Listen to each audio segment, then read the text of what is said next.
ध्यान यात्रा को विस्तार से समझना है तो ये 3 अवस्थाओं में समझा जाता है, या यूं कहूं इसके 3 स्तर हैं, जिसमें जो प्रथम स्तर है उसमें 3 स्थितियां हैं। ऐसे ही दूसरे स्तर में इसकी 2 स्थितियां हैं और तीसरी अवस्था में केवल 1 स्थिति है।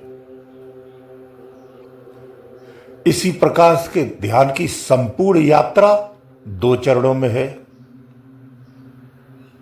जो नीचे का चरण है इसमें 3 अवस्थाएं हैं और प्रथम चरण में कई मार्ग भी हैं, कई विधियां भी हैं, कई तरह से रास्ते हैं, जिसमें धारणा युक्त और धारणा रहित 2 तरह के मार्ग हैं। साकार और निराकार में भी आ जाते हैं। इसमें संपूर्ण कर्मकांड भी आता है। इसी में कर्म योग, ज्ञान योग, भक्ति योग, ये सब इसी में आते हैं। तो प्रथम चरण की पहली अवस्था की जो पहली स्थिति है वो मनमुखी है।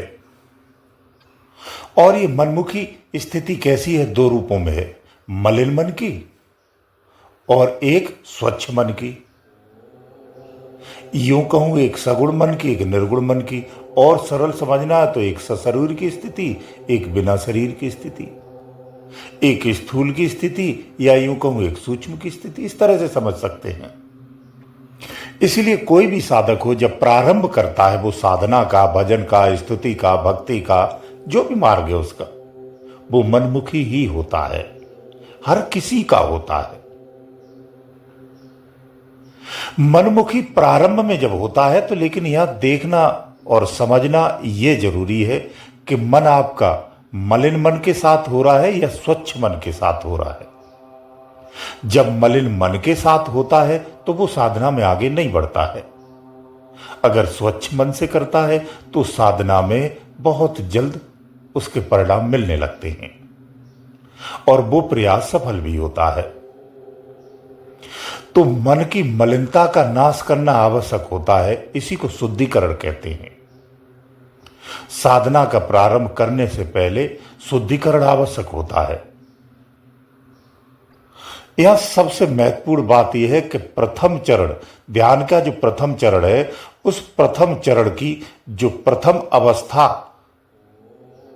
उसकी जो तीसरी स्थिति है, उस तीसरी स्थिति की और द्वितीय चरण की स्थिति का बिल्कुल सिमिलरिटी है। बहुत कुछ एक जैसा है। तो जो प्रथम चरण के प्रथम अवस्था की जो तीसरी स्थिति को प्राप्त कर लेता है, वो साधक निश्चित रूप से ईश्वर को पूर्ण समर्पित हो जाता है। वो गहरी साधना में और गहरे ध्यान में स्थापित हो जाता है। फिर वो समाज से भ्रमित नहीं होता है। उसके अंदर में ईश्वरीय तत्व के प्रति दृढ़ता आ जाती है। ऐसा साधक फिर अंतर में दृढ़ता से और कई तरह के भ्रमों को और धारणाओं को मिटा करके आगे बढ़ता है। वो जाकर के दूसरे चरण की स्थिति को प्राप्त कर जाता है। ऐसे ही साधक निश्चित रूप से करते हैं। और मध्यवर्ती जो रह जाते हैं, ऐसे ही साधक मध्यवर्ती भी रह जाते हैं।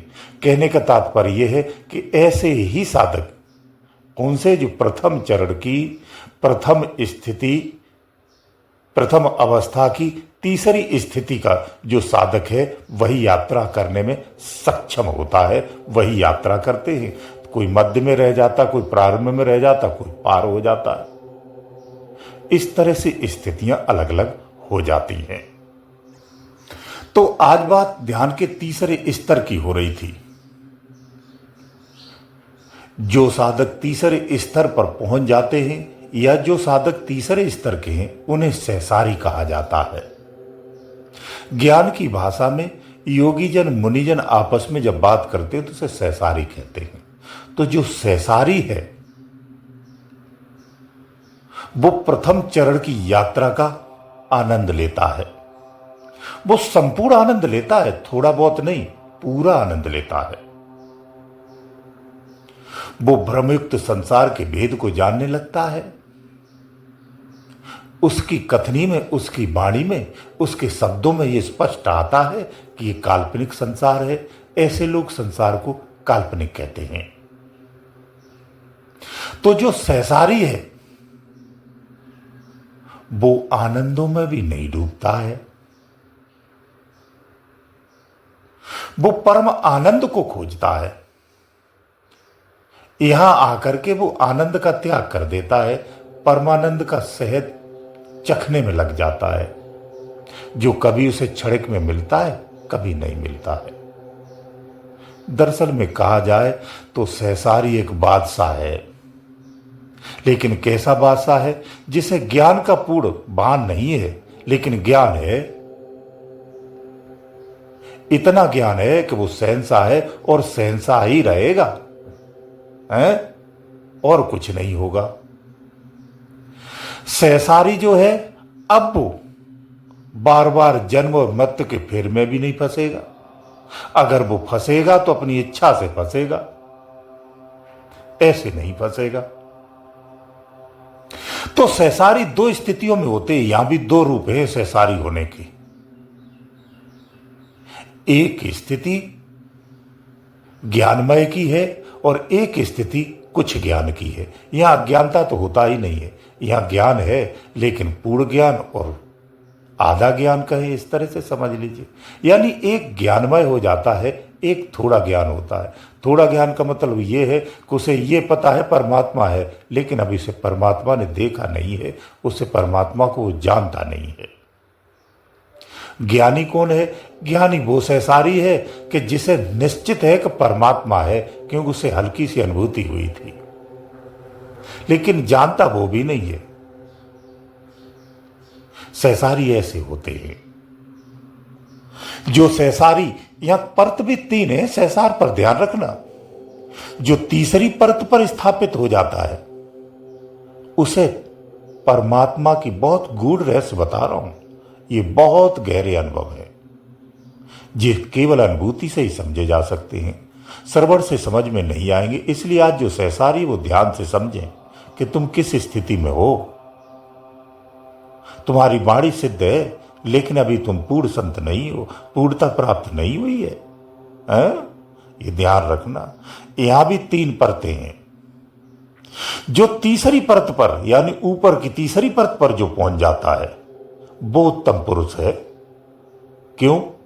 क्योंकि वो एक प्रभु की सत्ता को प्राप्त कर लेता है और वो सत्तामय हो जाता है, प्राप्त ही नहीं, लय अवस्था में आ जाता है। ये प्रथम अवस्था है।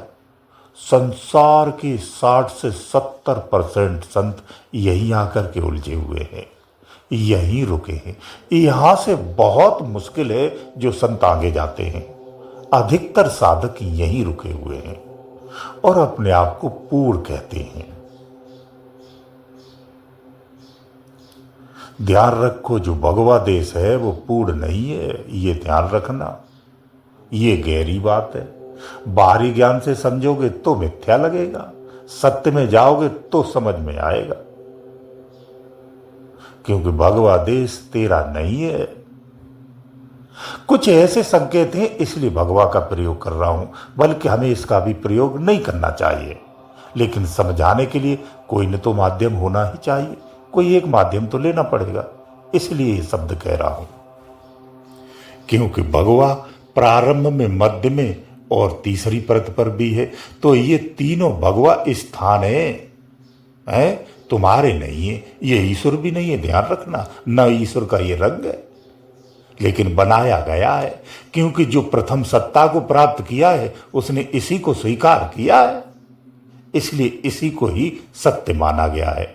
तो रंगों के आधार पर भी परमात्मा की पहचान समाज में, संसार में की गई है। और फिर उन्हीं धारणाओं से धर्मों का और समुदायों का निर्माण हो गया जो वर्तमान में चल रहे हैं। तो जितने भी सहसारी हैं ये बात ध्यान से रखें कि 3 स्तर सहसार पर है। सहसार के पूरे आनंद लेने यहां पर, जब पूरे यहां के आनंद और अनुभवों को ले लोगे, जब पूरे प्राप्त अनुभव यहां के हो जाएंगे तो आप सक्षम हो जाएंगे। और इसके आनंद आपको प्राप्त होते हैं, आपको दिए जाते हैं, ससम्मान दिए जाते हैं। इनको भोगना है। भोगने का तात्पर्य इन्हें ग्रहण करना है, तो आप सक्षम होते हैं आगे की सत्ता के लिए। लेकिन इन भोगों को अपना नहीं कहना है। यही पूर्णता का भाव ना रखोगे तो आगे नहीं जाओगे, ये याद रखना। तो यहां आकर के भी हमें विद्यार्थी रहना, एक साधक बन के रहना है, गुरु नहीं बनना है, ये याद रखो। उपदेश भी यहां नहीं करना है। हालांकि आपका उपदेश कल्याणकारी होता है, लेकिन उपदेश यहां तुम्हें नहीं करना है। जब नीचे की परत से उठ करके तीसरी परत पर स्थापित हो जाओ तो आप बखान कर सकते हैं, तो आप सक्षम हैं और आपको आज्ञा भी है। तब तक नहीं होती है, उससे पहले क्षति है। मैं बहुत बारीक चीज बता रहा हूं, ध्यान रखना। तो जितने भी सहसारी हैं वो ध्यान से सुने और ध्यान से समझें, अपने स्तर को उठाओ, न कि संसार में श्रेष्ठ बनने का प्रयास करो। अगर सहसार पर जाकर के भी संसार में श्रेष्ठ बनने की अगर धारणा आ जाती है तो इससे बुरा और इससे दुखमय और कष्ट कोई हो नहीं सकता है। इसमें तुम नहीं, तुम्हारा सतगुरु अधिक दुखी होता है, कि उसका अब तक का सारा प्रयास विफल होते हुए नजर आता है तो उसे कष्ट होता है।